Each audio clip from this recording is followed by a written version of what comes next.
pictograma? O pictograma é um gráfico bonitinho, vamos dizer assim. É um gráfico que tem um uso mais jornalístico, tá? Então, você vai encontrar em jornal, em revista, internet, palestras, que não sejam palestras extremamente técnicas, né? De repente você está fazendo uma apresentação para o teu chefe, você vai eventualmente usar algum, dependendo do gráfico, usar algum recurso tridimensional, você vai trabalhar com cores e eventualmente você pode trabalhar com essa ideia do pictograma. O que é o pictograma? É um gráfico normal, tá? Um gráfico de linha, um gráfico de coluna, de barra, enfim, algum gráfico conhecido, mas que tem um desenho, tem uma frescurinha.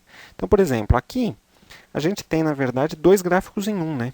Porque a gente tem aqui um gráfico de linhas e aqui a gente tem um gráfico de colunas, que está representando a mesma coisa. Então, por exemplo, você vai pegar aqui nesse período, nesse trimestre, no mês lá de fevereiro, você tem o dólar aqui com uma cotação de 3,59. O que a pessoa fez? Foi lá e desenhou embaixo desse ponto, desenhou essa coluninha de dinheiro. Então, esse enfeitezinho aqui é chamado de pictograma. É mais para chamar atenção mesmo, fazer a pessoa prestar atenção no teu gráfico. Uma outra possibilidade, aqui a gente tem, por exemplo, um gráfico que é um pictograma, mas que na verdade é um gráfico de colunas, né? Esse gráfico aqui é um gráfico de colunas, em que as colunas estão estilizadas na forma de frascos de comprimido.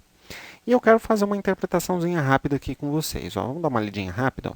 As informações que faltam no Brasil, porcentagens de remédios com dados incompletos. Está vendo que aqui tem um asterisco, né?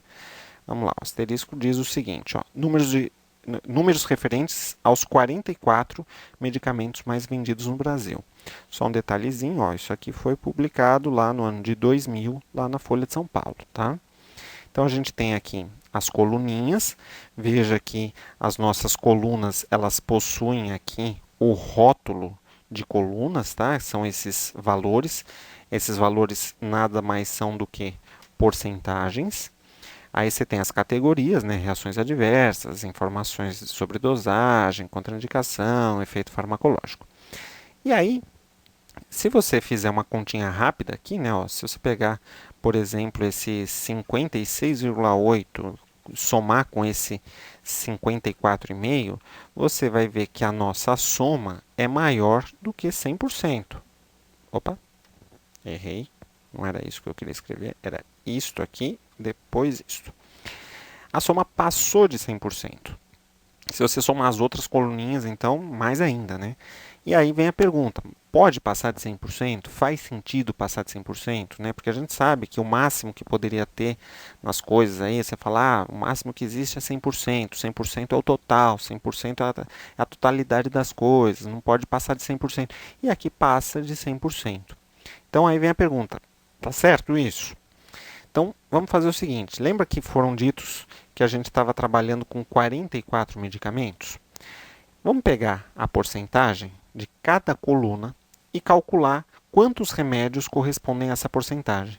Então, no caso aqui, 56,8, você vai dividir isso daqui por 100, tá? Você divide aqui por 100, transforma a porcentagem em decimal, multiplica pelos 44 medicamentos, e vai dar um número meio esquisitinho aqui, meio quebrado, né? Meio estranho, mas na verdade é porque este valor da porcentagem ele já foi arredondado. Então por isso que deu esquisitinho. Então, óbvio que não existem 24,92 medicamentos, a gente vai arredondar para 25 medicamentos.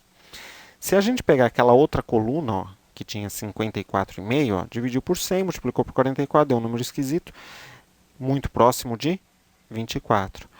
24 mais esses 25, obviamente, que passa dos 44. Então, só esses dois aqui juntos já dá 49. Mas se a gente estava analisando 44 medicamentos, como que eu posso ter 49?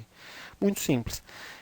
Existe pelo menos um ou mais de um, eu acredito que existam vários medicamentos que estejam em várias categorias. Então, por exemplo, tem um medicamento que apresentou problema aqui, aqui, aqui, aqui e aqui. Então, na bula, toda a bula contém todas essas informações. Nesses 5 itens que estão dentro da bula desse primeiro medicamento, estavam com problemas. Aí, eventualmente, você vai ter um outro medicamento que vai ter um problema aqui, aqui, aqui, aqui, aqui e aqui. Um outro medicamento que vai ter problema aqui, aqui, aqui, aqui e aqui. Então, existem, é, existem tópicos, né, vamos chamar assim, tópicos da bula, por exemplo, overdose, em que você vai encontrar vários medicamentos. E o mesmo medicamento, ele aparece várias vezes. Isso significa que cada uma dessas porcentagens, todas elas, tá? Essa, todas as porcentagens, são porcentagens que variam de 0 até 100%. Vamos supor que os 44 medicamentos analisados, todos os 44 tinham problemas em todas essas categorias, todos esses tópicos. O que aconteceria aqui? Todas essas porcentagens aqui seriam 100%. Se todos os 44 tivessem apresentado todos os problemas sem exceção.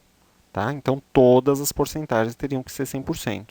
Ou seja, cada um desses itens aqui pode variar nessa escala de 0 até 100%.